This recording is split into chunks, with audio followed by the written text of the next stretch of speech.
Avant la reprise de l'émission On en veut toujours plus, nous vous proposons de revoir un extrait de chaque invité avec son questionnaire personnel. On en veut toujours plus.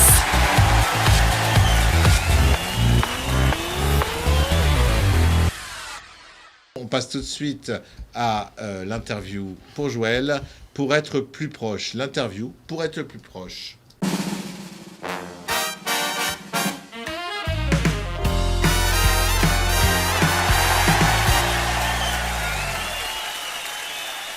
Ah, sympa ce petit jingle là, c'est un peu swing jazz. Après Barry White, on change un peu. C'était pour toi. C'est pas mal. C'est bon pour moi ça. Là, tu nous as étonné là, Shimshon. Alors, bon, je te répète que j'ai des fiches, d'accord, que les fiches sont écrites par Shimshon Nathalie. D'accord. Donc tu déclines toute responsabilité sur le contenu de la fiche. Et que souvent on comprend pas ce qui est écrit sur les fiches.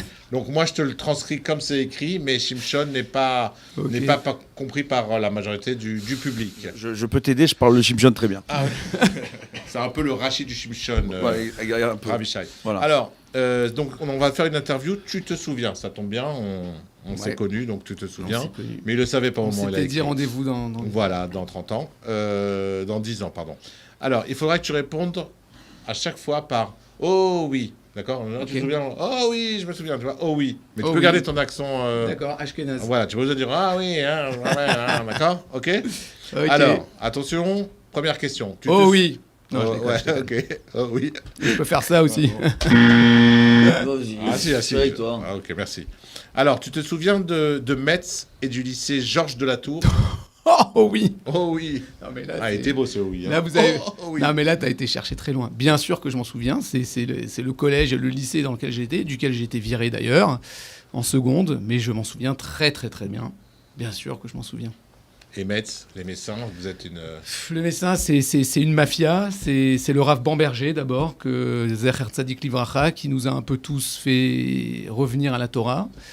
Mais c'est une bande de copains qui sont restés copains. Tu parlais de Sabrina Moïse qui se présente sur la liste de Berkovitch. Berkovitch, hein. J'aurais pas fait mieux, Fabrice. Son mari, Michael, c'est donc un ami depuis le GAN, à Metz. Lui aussi est messin. Lui aussi messin. Et il y en a encore beaucoup, on peut pas tous les citer. Mais Aïk, c'est des messins ? Non. Tolub, c'est des messins ? Tolub, c'est des messins, qui sont très très proches de nous aussi. Des très grands messins d'ailleurs. Très grand médecin, mon beau-frère Mikou Tolub, qui était avec nous à Elisabethville. Donc bien sûr qu'on se rappelle de Metz.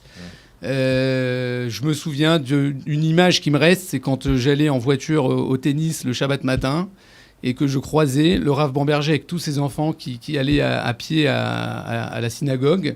Et on se faisait coucou comme ça. Et Baruch Hashem, grâce à lui et aussi un peu grâce au Rav Bochko, on a tous un peu fait de chouva, on va dire. Et grâce à ces coucous, donc si vous êtes rave et vous croisez quelqu'un exactement, en voiture, n'hésitez pas à faire coucou. Ne lui faites pas comme ça, faites-lui comme ça, et en général ça marche mieux. Ça marche bien.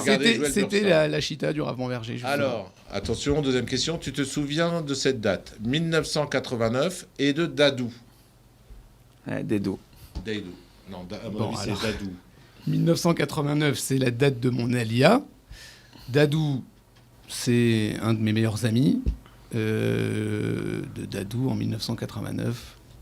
C'est la date de mon alia, mais bon. Voilà, encore une question que personne ne comprend. comprend. Non, elle est bonne ta question, Shimshon. On n'a pas un jingle genre les envahisseurs.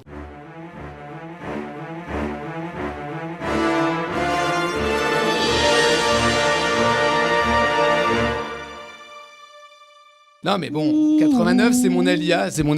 Et Dadou, voilà. Dadou, c'est un de mes meilleurs amis, mais parce que Dadou, run. Qui n'a pas fait son alia, qui est Tolub aussi, mais qui n'a pas fait son alia. Non, tu connais pas Dadou, run. Ok.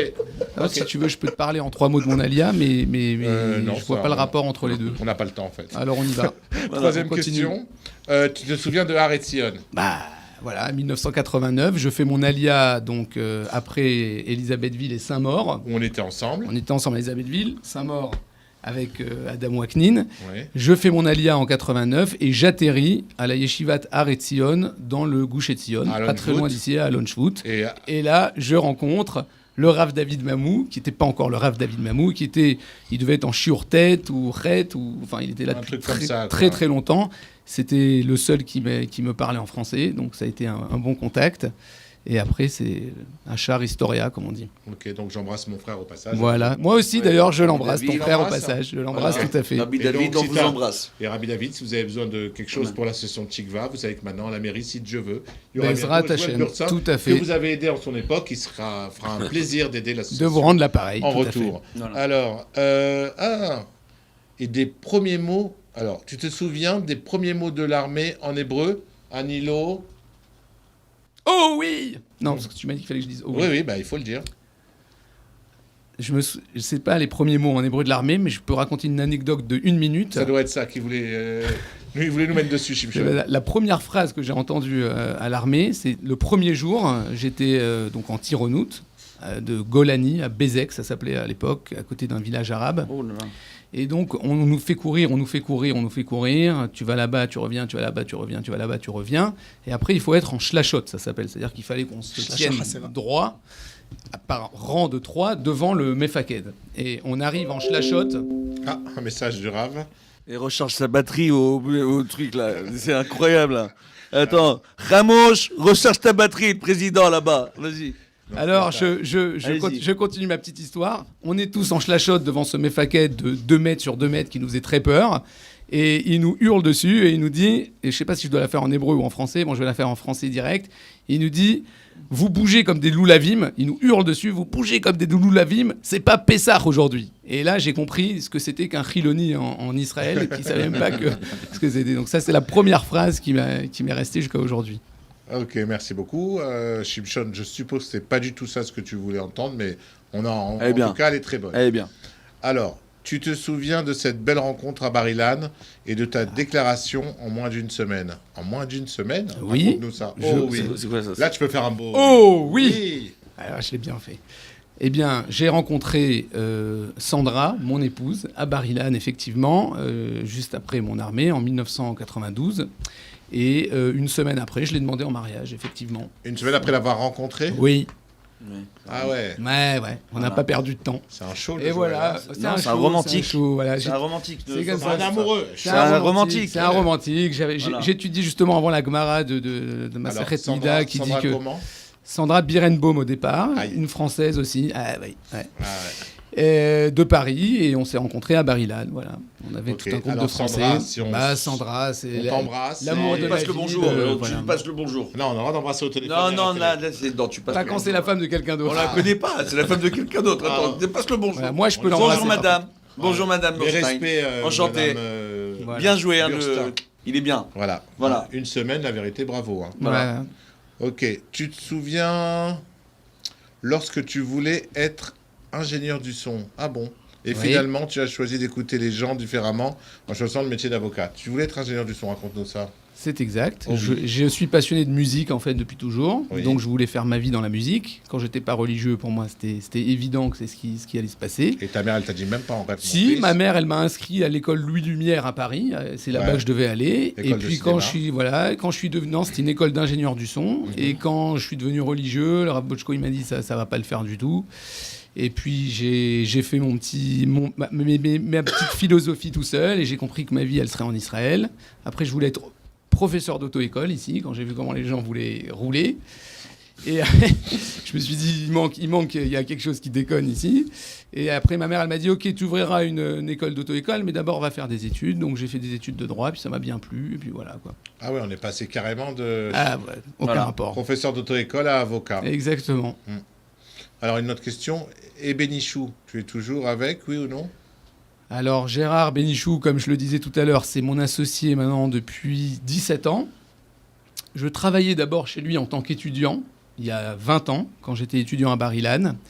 Ça s'est bien passé, sauf qu'il était assez dur avec ses employés. Avec moi, il était très très dur, parce que j'étais tout neuf, et puis l'hybride, c'était pas trop mon truc. Donc, je suis parti. Et après mais on est resté en très bons termes. J'ai toujours beaucoup apprécié le personnage. Gérard, pour moi, c'était toujours quelqu'un d'exceptionnel. Et après, on s'est associés. Quand on s'est associés, je lui ai dit, écoute, je te préviens tout de suite, là, je suis plus salarié parce que j'y arriverai pas avec toi. Il faut qu'on fasse une association. Et il m'a dit, allez, on s'associe. Et puis depuis, ça roule très bien. C'est mon deuxième mariage, en fait. Okay. C'est comme au bout d'une semaine, j'ai demandé ma femme en mariage, là, c'est pareil. Là, ça a mis un peu plus de temps quand même. Ça a mis un peu plus de temps, mais ça marche très bien aussi. Et Sandra pourra nous le confirmer, qui passe aussi beaucoup plus de temps qu'avec Gérard, qu'avec Sandra. Oui, c'est possible, c'est pas faux. On est d'accord. On est d'accord. Une dernière question. Tu te souviens comment tu as connu Moshe Léon et comment tu as pris la décision d'y aller? Alors, Moshe Léon, je l'ai connu par l'intermédiaire de mes amis de Allez-nous, que vous connaissez tous, c'est-à-dire Harry Abitbol et Ariel Picard, qui m'ont contacté et qui savaient que j'avais des velléités et que je voulais m'engager en politique. Donc ils sont venus me voir et ils m'ont proposé de le rencontrer. J'ai été très sceptique au départ, très négatif. J'avais un mauvais stéréotype sur le bonhomme. Ça, c'est certainement dû à son image médiatique qui passait pas très bien. Il y a eu une campagne très violente là, il y a 5 ans anti-Moshe Léon de Barkat. On a toujours dit Haredi, des deals, Ariéderi, Lieberman, enfin toutes sortes de choses qu'on a pu raconter. Ouais.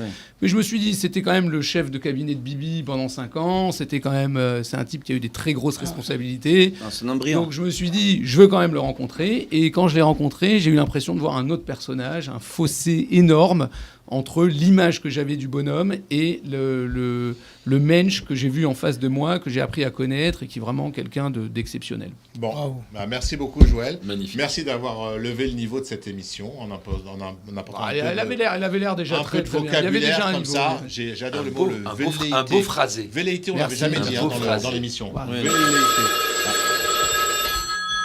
Oui, c'est à quel sujet là? Je suis un peu paumé. Oui, c'est fini, monsieur le directeur. Oui, on l'embrasse de votre part. Il y a le producteur qui t'embrasse, Joël. Ah, bah, ouais. tu lui renvoies. Tu passes le bonjour à Sandra de sa part. Qui passe le bonjour à Déborah. On a fini là. Parfait. Et bonne chance pour les élections. Merci beaucoup. Merci beaucoup. Il est ouf le mec. Pardon, je disais, merci beaucoup, merci à toi Fabrice. En tout cas, ça nous a beaucoup plu. Moi, Ravichai, enchanté d'avoir fait votre connaissance, parce que je ne connaissais pas le Ravichai. On peut être qu'enchanté. Il est adorable. C'est le rave. Vraiment adorable. Le rave qu'on adore. Ouais. Merci à tous. Grâce à toi, on a connu Moshe Léon. Bah, voilà. On ne le connaissait pas. Grâce à toi, on sait comment voter. On envoie le SMS au numéro là qui s'est affiché. Qui s'affichera. Et on espère, nous on t'aime bien, hein, Joël. C'est déjà pas mal, c'est déjà pas mal. Voilà, non, mais ce serait bien qu'on ait un Français à la guitare. Et si c'est toi en particulier, avec plaisir. Bezrat Hashem. Merci Mathie d'être passé par là. Merci, c'était un vrai plaisir d'être là. Voilà, merci. On dit bonne chance à ton coiffeur et à tous les produits capillaires que tu pourras utiliser par la suite. Le pauvre. Merci beaucoup à Stéphane. Voilà. Merci Ravichai. Je me sens pas bien à chaque fois que tu On est sponsorisé par Agomina. Gomina qui traite les cheveux de Stéphane depuis déjà 20 ans. Exactement. Ravichai et Nathan qui n'ont plus besoin de gel. Parce qu'on est délicat. Voilà, il est parti. Voilà. Joël et son fameux brushing qu'il a toujours depuis la yeshiva. On fait le maximum. Joël, on est de tout corps avec toi. Il est brillant, il est intelligent, il est patient, sympathique. Et voilà. Moi, je l'ai déjà marié. Bon, j'aime. Voilà. Je représente une fille. Non, laisse-le tranquille. Beaucoup. Je remercie un petit mot pour une dame qui nous envoie des messages tout le temps. Madame Ababou. On vous dit un petit coucou. Voilà. Monsieur Ababou, bien entendu, le directeur de Yavne que tout le monde connaît. Voilà. Madame Ababou, on attend votre petit message après l'émission pour dire ce qui a été, ce qui n'a pas été, et nous on vous écoutera. Merci beaucoup à tous. On vous attend la semaine prochaine. On se retrouve pour une émission, j'espère aussi sympathique que cette semaine. Car on en veut toujours plus. Amen.